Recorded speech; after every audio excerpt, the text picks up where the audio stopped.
और बुलेटिन की शुरुआत करते हैं आज की एक बड़ी खबर के साथ। दिल्ली को मेयर का इंतजार है और आज दिल्ली के इसी मेयर चुनाव को लेकर सुप्रीम सुनवाई होने वाली है सर्वोच्च अदालत में, यानी कि सुप्रीम कोर्ट में। आम आदमी पार्टी की मेयर उम्मीदवार डॉक्टर शैली ओबेरॉय की याचिका पर आज सुप्रीम कोर्ट सुनवाई करेगा।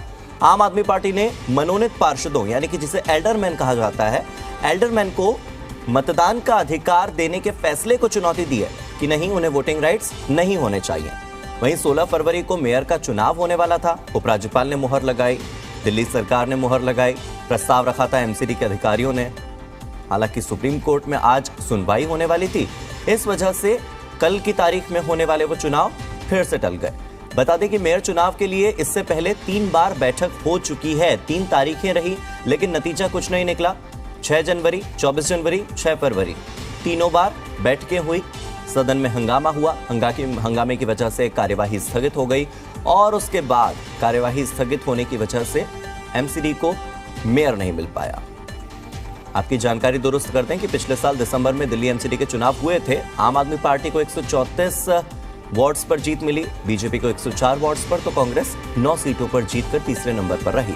मेरे साथ मेरे वरिष्ठ सहयोगी बलराम पांडे जुड़ चुके हैं ज्यादा जानकारी के साथ। बलराम, आज का दिन काफी महत्वपूर्ण है क्योंकि 16 तारीख को एक बार फिर से दिल्ली सरकार, उपराज्यपाल और साथ ही एमसीडी के अधिकारी तीनों तैयार हो गए थे चुनाव के लिए, लेकिन आज की इस महत्वपूर्ण सुनवाई की वजह से वो चुनाव टले थे। आज की ये सुनवाई किस दिशा में ले जा सकती है मेयर चुनाव को? आने वाले समय में संभावनाएं क्या, मेयर का भविष्य क्या? देखिए हार्दिक, जिस तरीके से सुप्रीम कोर्ट में इस पूरे मामले को लेकर के सुनवाई हो रही है, उसमें सुप्रीम कोर्ट ने पहले ही जो मनोनीत पार्षद हैं उनके वोटिंग के अधिकार को लेकर के टिप्पणी की थी और सुप्रीम कोर्ट ने साफ तौर से कहा था कि जो संविधान में प्रावधान है उसके अनुसार जो मनोनीत पार्षद हैं उन्हें वोटिंग का अधिकार नहीं। इस टिप्पणी के बाद जो आम आदमी पार्टी की मेयर प्रत्याशी हैं डॉक्टर शैली ओबेरॉय, जिन्होंने सुप्रीम कोर्ट का दरवाजा खटखटाया था और उन्होंने सुप्रीम कोर्ट से अपील की थी कि जल्द से जल्द मेयर का चुनाव संपन्न हो और जो मनोनीत पार्षदों को वोटिंग का अधिकार दिया जा रहा है उसे रोका जाए, क्योंकि डीएमसी एक्ट में कहीं भी मनोनीत पार्षदों को वोटिंग का अधिकार नहीं है। साथ ही जो तीनों चुनाव एक साथ कराने की बात पीठासीन अधिकारी सत्या शर्मा कर रही हैं, वो भी संविधान के खिलाफ है, क्योंकि जो पीठासीन अधिकारी नियुक्त होता है वो सिर्फ मेयर का चुनाव करा सकता है। बाकी जब मेयर चुन लिया जाता है उसके बाद मेयर ही डिप्टी मेयर और स्टैंडिंग कमेटी के 6 सदस्यों का चुनाव कराता है। बलराम, ये भी कोई नियम है जो आप बोल रहे हैं? ये नियम है?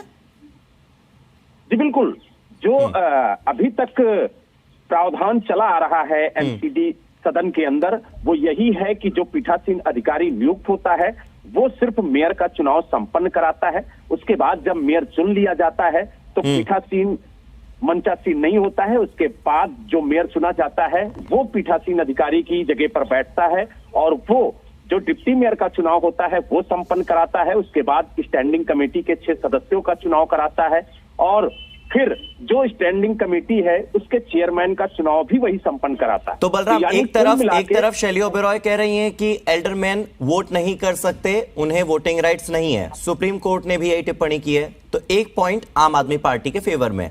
दूसरी बात, वो कह रहे हैं कि पीठासीन अधिकारी सत्या शर्मा केवल मेयर चुनाव करा सकती हैं, डिप्टी मेयर और स्टैंडिंग कमेटी के 6 सदस्यों का नहीं। इस पर भी आपने बता दिया कि ये नियम रहा है। यहां पर भी सुप्रीम कोर्ट आम आदमी पार्टी के फेवर में एक और पॉइंट देता है। चलिए, इसके अलावा बाकी मांगों का क्या?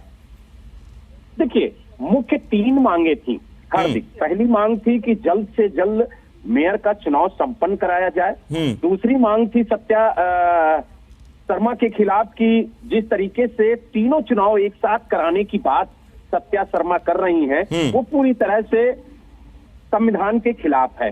तीसरी उनकी मांग थी कि जो मनोनीत पार्षद हैं उन्हें वोटिंग का अधिकार नहीं है डीएमसी एक्ट में, इसलिए उन्हें वोटिंग का अधिकार ना दिया जाए। तो बलराम, कुल मिलाकर जो टेक्निकल एस्पेक्ट था इस पूरा मसले का, इस पूरे झगड़े में जहां पर भी खींचतान हो रही थी, वो टेक्निकल एस्पेक्ट तो पूरी तरीके से आम आदमी पार्टी के फेवर में जा रहा है। अब ले देकर के एक मांग बचती है, वो ये कि जल्द से जल्द मेयर चुनाव हो और नियम के साथ हो, संविधान को ध्यान में रखते हुए हो। और उम्मीद यही करते हैं कि आज की सुनवाई के बाद सर्वोच्च अदालत जल्द ही मेयर चुनाव की कोई ना कोई तारीख जरूर घोषित करेगा।